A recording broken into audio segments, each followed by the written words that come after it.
Welcome to the Financial Fun Podcast with your host, Tammy Johnston. This is where Tammy talks with business owner parents and grandparents about the interesting and important subject of money. We promise this to be an interesting and open discussion, as that's how we learn best. And now, here's your host, author of the Financial Foundations. Financial Foundations is a series of books to teach kids about money, goal setting, and living a balanced life. Find out more at financialfun.ca. Here's Tammy Johnston. First things first, I would like to thank all of my listeners that have subscribed and reviewed my podcast and invite you to subscribe and review if you haven't yet. I appreciate you helping us to get the word out and making financial literacy a safe and welcoming subject for kids and adults. Second, please check out my podcast website, financialfun.ca, where you will be able to access past shows, find out more about me and our guests, as well as purchase the beautifully illustrated Financial Foundations books that teach kids about money in a fun, healthy, and holistic way. Hello once again, and thank you for joining us for the Financial Fun Podcast. We have an extra special treat today because we have a business owner couple. I'd like to welcome Ed and Lucy Paget. Thank you for joining us, Ed and Lucy. Thanks for having us. Hi, Tammy. So would you like to tell our listeners a little bit about what your business is? Yeah, we, for the past 9 years in Calgary, we've had an osteopathic clinic where we help people recover from injuries. You know, the kind of people who, let's say they go skiing each year and they have a knee problem that bugs them. It keeps coming back each year. And then we help them fix that so it doesn't come back. And then recently, this year in June, we opened a natural movement fitness center, which is really looking more long term. Okay, once we've got people better from injuries, let's change their movement patterns so those annoying injuries don't keep coming back. So yeah, we've been doing that for the last 9 years, the two of us, and we have a team of other practitioners and coaches who also work for us. So for a lot of people who don't know what an osteopath is, what is an osteopath? Well, I'll answer that one. An osteopath is a professional that uses their hands to help a person recover from injury or illness. So some people liken us to physiotherapy and chiropractic, but it's really a blend of physiotherapy, massage, and chiropractic, and we use any technique that we can to help a person recover. I know that you guys do awesome work. I've come to see you. I've sent my husband to see you. I send lots of clients come and see you. I always go see the hands of God. Like, they are amazing. They will help you. Oh, I love it. I love it. And what is your family situation, Ed and Lucy? We have two kids. Nina is 6. She's in grade 1. And we've got a little boy, Jago, who's nearly 4, and he's just in preschool. And we've got a dog, and we live out of town near Bragg Creek. And love living out of town, even though our clinic is in town. So we commute in and try and work from home 1 or 2 days a week. And all the rest of our family are actually back in the UK, although my sister does live here as well, which, you know, you can tell by our accents that we're not true Calgarians yet. You are totally, completely true Calgarians. Very few people are natives here, if you hadn't noticed. Well, that's true. Yeah. So it is all wonderful and good. So you guys grew up in England and all that. What are some of the things that you noticed were different around the subjects of money from when you moved over here? I think here people talk, especially our clients, they talk a lot more about their jobs than they do in the UK. In the UK, it's kind of considered impolite to ask what someone does for a living, whereas here it seems to be the second or third question that you can ask. And especially nowadays with the financial downturn, my clients are way more kind of expressive around money and their financial situation, whereas in the UK, even if a person's unemployed or made redundant, they probably wouldn't tell you that. Oh, very interesting. Why do you think that is? I don't know. It's weird. Like, the culture is so complicated in England because there's, like, you know, the history of the various different class systems, which is so much more entrenched than here. So for me, my take on things is a bit different because I moved to Calgary when I was 13. And so what I really noticed, which is kind of in answer to your question, is that I remember one of the first week we moved here, the postman came to the door And I answered the door, and his accent was the same as anyone else's accent. But in the UK, if someone has, let's say, a kind of more blue-collar job, their accent will reflect the type of job that they have. And I just remember being taken back by this guy who was doing this job, and I was like, oh wow, he sounds the same as everyone else here. There's just not that discrepancy. And there's also, now we've got a lot of friends whose jobs back in the UK would be kind of considered like not very that you haven't achieved much in life, and here it kind of doesn't matter. It doesn't mean that. And so there's just very different value system around what you do, how much money you have, how you talk about money. Very, very different. So do you think that maybe North Americans or, Canadians try to establish where they fall in the hierarchy by talking about their jobs and the money they make and all the materialism? That's possible. I think maybe slightly more than the UK. There's a phrase that I recently read, and it was saying that in the UK you can be a tramp, a vagabond, a bum, but you can still be upper class because of your upbringing, your accent, and your worldview. But you can live on the streets. Whereas here, I think that money does play a different role than it does in the UK, to do with if there is a social pecking order, it's more around money here, I think. Maybe, yeah. I don't know. I don't know if we're answering that correctly. Maybe if you asked us in a few days, we might answer differently. Yeah. But I do think that it's more entrepreneurial here, and it's easier to get ahead. It's a lot easier to get ahead here, and it's a lot easier to make connections, that the type of connections that you can then leverage to further yourself, to further the person you're making connections with. Where I think just population density, perhaps in the UK, it's harder to do that. Oh, very interesting. I think I can add to that a little bit as well. What I've noticed here is there's a real, especially in Western Canada, there's a real can-do attitude. And, we've been very much supportive, like people like yourself, and very supportive in setting up our business and doing things that no one has done before. We were pretty much the first osteopaths in Alberta, and the first ones to start an association. And when we mentioned that to people in the UK, our colleagues there, they said, oh, well, you can't do that. There must be some law against that or some rule against it. And it's very interesting. If you try and do something new in the UK, that people think it's already been done and there's a rule against it. But if you do something new in Canada, people are quite supportive. Yeah, that is definitely something that I have noticed just in my time in Calgary, because I'm not a native either. I'm actually from a small community north of Edmonton, and Calgary is extremely entrepreneurial. It's like, okay, you know what? Let's just try it. And most people are very, very supportive and will help you figure that out if you're putting yourself around the right people and doing the networking. And if you're not going out, it's just for me. If you're going out, okay, how can we help each other? It's a wonderful thing. Mm-hmm. Yes. So thinking back to when you were kids and stuff, when did you first start realizing and noticing the subject of money? I feel like I noticed it quite early. My parents got divorced when I was about 3. And I really noticed such a big difference between my mother and my father and how they were with money. So I lived most of the time, my sister and I lived with my mum, and she was always very, very careful with money.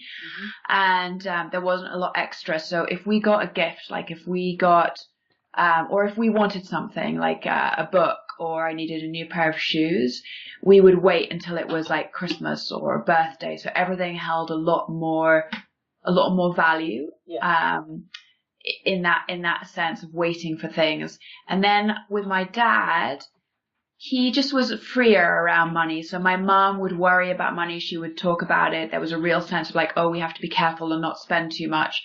And with my dad, let's say we went grocery shopping at the weekend, he would buy things like smoked salmon, which were kind of a luxury item that my mom, it would be a real treat to have that. And my dad would just buy smoked salmon and avocados, which was wow, that's kind of fancy. So yeah, it was quite early for me. Very, very different between parents. For me, I think my father died when I was 12, and it was after that. So before that, he was obviously the breadwinner.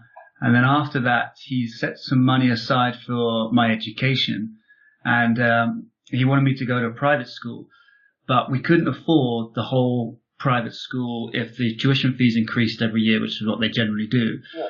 So I remember my mum sitting down with the headmaster and the bursar of the school, and we decided to pay the whole tuition up front, everything. But the proviso was I could not get expelled or get in trouble, basically, at the school because I'd lose the money.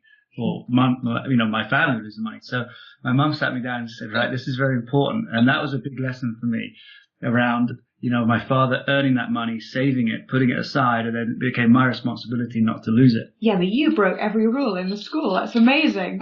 Right. I didn't get caught. Yeah, the big thing is, did you get caught? I didn't get caught. Oh my God, he kept a car at school, which he wasn't allowed. Yeah. There's all sorts of things that we did as kids, and sometimes we got away with it, and sometimes our parents or the adults around us let us get away with it. That's it. I think they knew. I think the school knew a lot of stuff.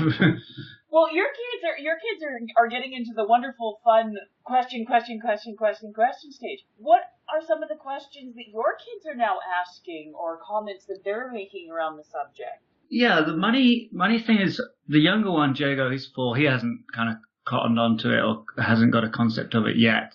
But the older one, the 6-year-old, has, because she wants things. And so she's saying, can I have this and can I have that?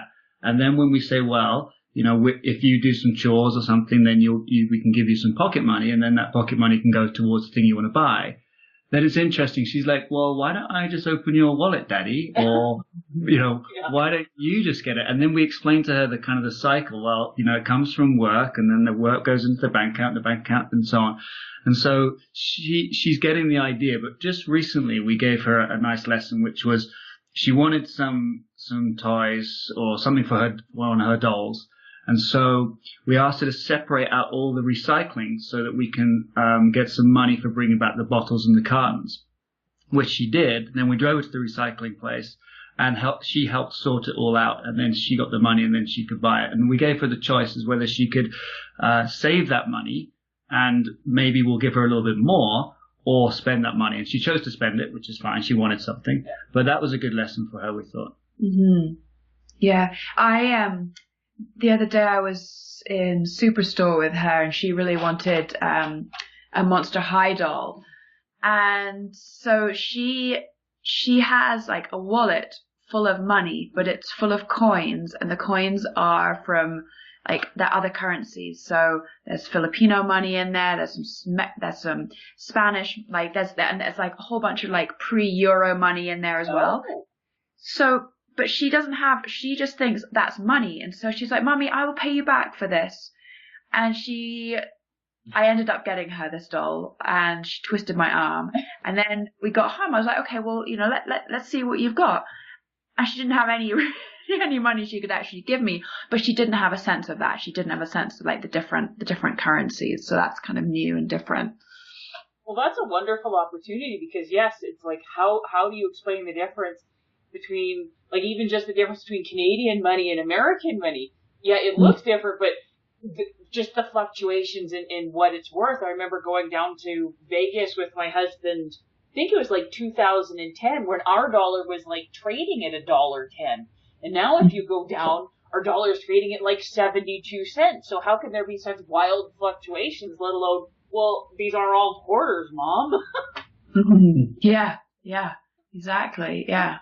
Yeah, but also a sense of value around money. Like, because my mom was quite careful around money, but then when we moved to Canada, my stepdad was fairly wealthy. And so suddenly, age 13, having always had to be very careful, suddenly we could have stuff, and I didn't have to wait any longer for, let's say, a pair of skis or, quite sort of sizable items. I just was able to have them right away. But my mom always retained this kind of fear around spending stuff. So she was really a stop-start money spender and always quite thrifty. But there was always a sense of kind of panic. It's like, oh, can we afford this? I don't know. Maybe we should wait for it.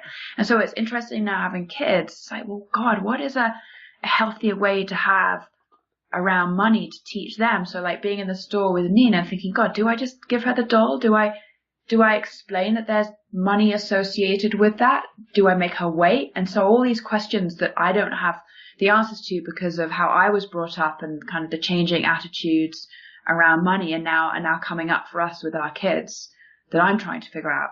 That's common for so many people, whether or not money was actually ever tight or different things, but just having different parents and different ways of looking at them, or if you've ever been through financial hardships or any of that stuff. Like the guy who was the story of the Pursuit of Happiness movie was based on, and he was homeless with his son for over a year. And now he's worth millions. And he says, I still have some of those holdbacks from when we were homeless and like we were so destitute. And he says, I'm worth millions and I've been worth millions for years, but I still have some of those things. He says, I cannot let a perfectly good bag go because that could be used to carry all my belongings. Yeah, absolutely. But part of it is just learning to have the conversations and go, I don't know everything, because nobody does. So going back with the family stuff, were you noticing anything? Like, do you guys have nieces and nephews? And yeah, we do. We have on my side. There's definitely how many? Six and seven. Oh, I'm not sure, something like that. But there's definitely a difference we've noticed between the single. The only child and the brothers and sisters. And I think the only childs are, that I've seen in my family are a bit more demanding because the parents, one of my sisters, I was chatting to her about this and she said, well, when we were growing up, when my father died, we couldn't have what we wanted. And she remembered it caused her a lot of angst. So with her daughter, it's just the two of them. She's like, well, why should I let her wait? So she indulges and spoils her daughter, and then that's quite obvious when we go to the UK and we see that. Whereas the others, with two kids, they don't seem to do that as much because when you spoil one, you got to spoil the other. Yep. And so we do notice a difference in the upbringing just in my family. I can totally get that. There's definitely pros because I only have the one. But yeah, it's so easy to spoil if you don't keep yourself under control with that, because they're just they don't have to compete for your time, they don't have to compete for their toys, they don't have to compete for anything. So we have to be, as parents of only children, so much more aware of that so that we don't fall into the easy trap. Yeah, and I think there's some lessons around actually separating out the concept of value from money, because obviously money is just stuff that enables you to get stuff, and value is much more laden with much more charged, much more full of kind of a sense of right and wrong, morals, good, bad, whereas money is just money. So I think maybe there's some big lessons around that mental shift, if that makes sense. Oh, it totally does. So what are some of the things that you guys are trying to do? Like you said, because your kids are still quite young, but they're starting to hit that very cognitive stage where they're learning and able to ask better questions. How are you guys trying to, because that's a big one, because yeah, not everything can be bought with money, and there's lots of things that have incredible value without money, but then there's lots of times where they come together. How are you guys trying to tackle that? Yeah, that's a good question. We, being in the health world, nutrition is a big part of our life, and we talk with our children a lot about what they're eating and why they're eating it. And we try and buy good, healthy food that's organic, and we shop from the farms quite a lot, straight from farmers. And so when they don't eat their food, and we spend a lot of money on the food, we don't like to waste it. And we tell them about the value of the food. There's associated to the cost of it as well, but the nutritional value versus the thing they want to eat, which would be the Cheerios or the cornflakes or the candy, and that has no nutritional value, yet it tastes better to them. And that, we find that's kind of a good lesson for them to get the concept of that. One of our kids, Jago, has a milk allergy, and so he knows that if he drinks milk, he will be sick, but he still wants to drink hot chocolate with milk in it. And so we're trying to get him this idea of, it's sweet and it will make you sick. and he knows exactly what that feels like because he is physically sick. But it doesn't stop him from wanting to drink it, though. Yeah, it's amazing how we sometimes insist on doing the things that we know damn well are not going to be good for us. Even as we're adults, we can sometimes do that. But I love how you bring up the value around like food and stuff like that, because we express so much of what we truly value by how we invest our time and our money and our choices. And food is a huge one, because you're talking about, well, how is it going to feed your body? How is it going to make you feel? What's the nutritional value?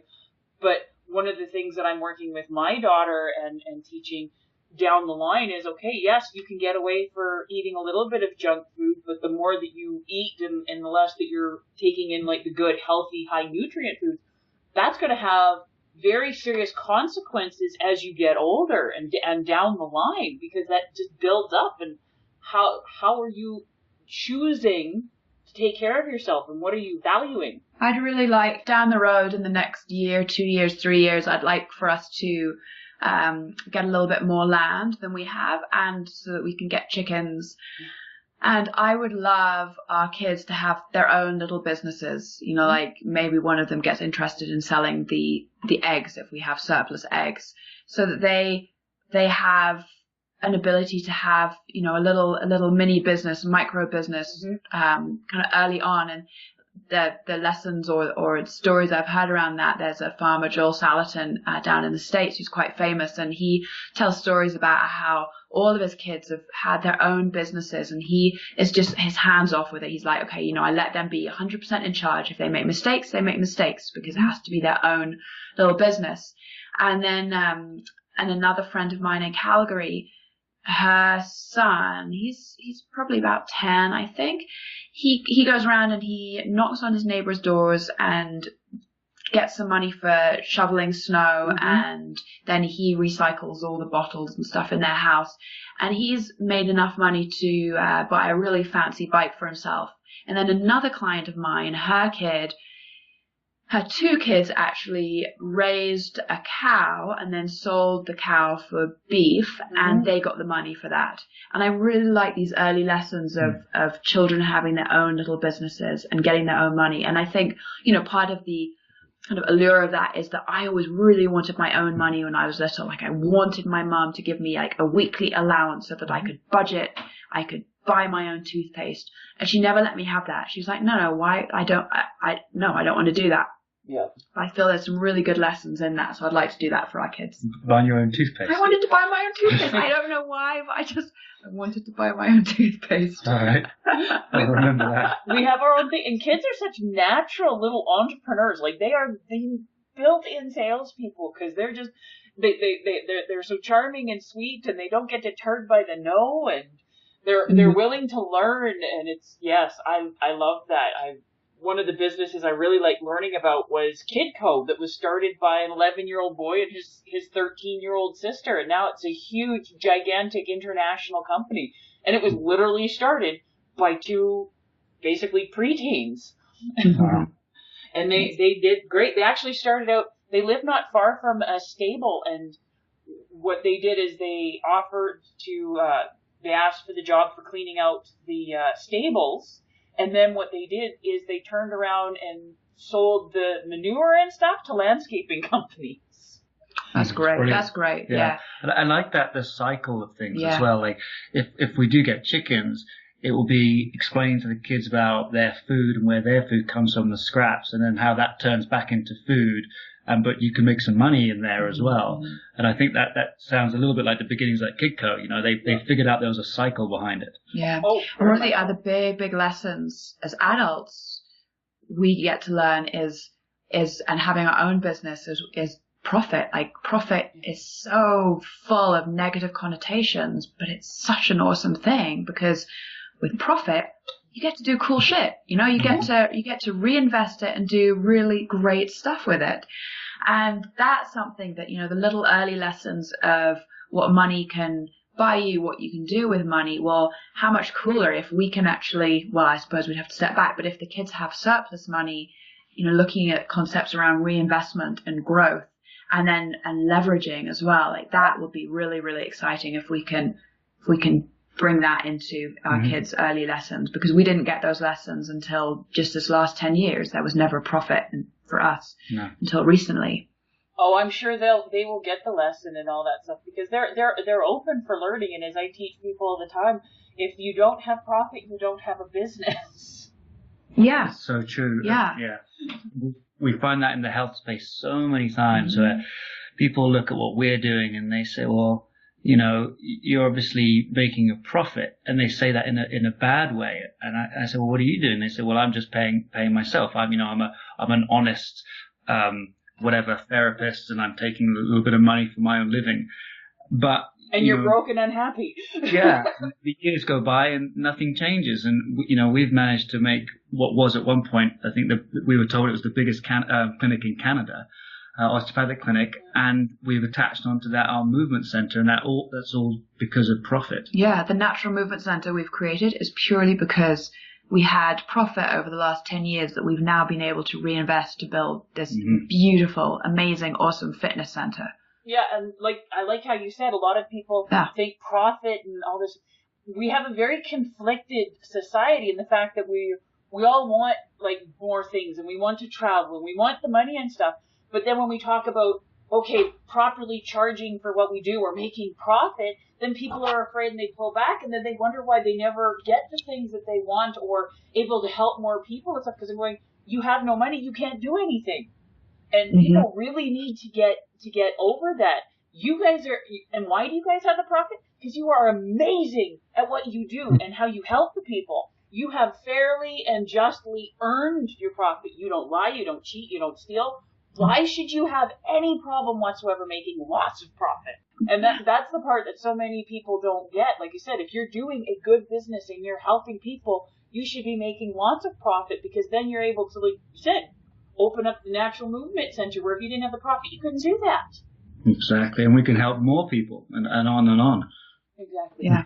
Well, to wrap up here, if you guys could have your kids learn 3 solid things about money for when they're adults, so that you guys feel that you've been successful as parents, what are the 3 things you want your kids to learn? I would like them to be comfortable around money so that they don't have fear. They've got kind of a rational mindset around the use of money, the purpose of money, and it's not attached and entrenched with emotionally charged sentiments. Okay. I would like, going back to this profit piece, the last thing we discussed, I would love for them to have a sense of profit as a good thing, and a sense of that connected to their life goals. Excellent. What about for you, Ed? I think I would like them to know what they can do with their money. So, for example, if you put it in the bank account, it earns a little bit of interest. If you put it in mutual funds, a little bit more interest. But if you invest it into something that you're doing, you could turn $1 into $100, or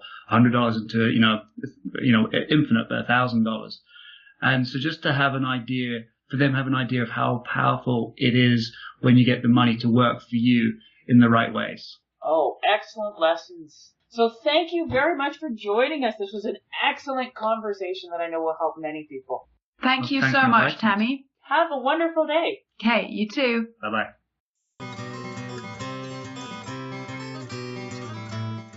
Before we leave each other, I would ask all of you listening to please subscribe to and rate my podcast. A review would be most appreciated, and feedback is always welcome. Whether it be a comment, future topic suggestions, and/or questions you or your kids would like to have answered in the Ask Tammy column on the financialfund.ca website.